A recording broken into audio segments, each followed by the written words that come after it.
திருவிழான்னு வந்தா இவ கோயில் வர மாட்டா அரிச்சந்திரம் போல இவ போய் பேச மாட்டா கண்ணகிய போல இவ கோவப்பட மாட்டா இன்னொரு விஷயம் கேளு என்ன என்ன என்ன நீ இன்னொரு விஷயம் கேளு நான் விட்டதெல்லாம் ரீலு வர மாட்டேன்னு சொன்னவளே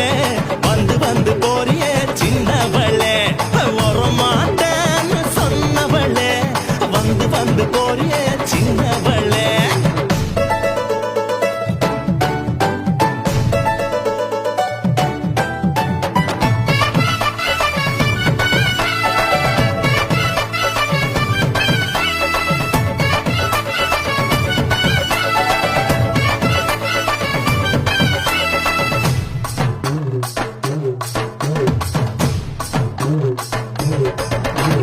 ஆட்டோமீட்டர் போல இவ சூடு காட்ட மாட்டா டாக்டர் போல இவ பீட்ட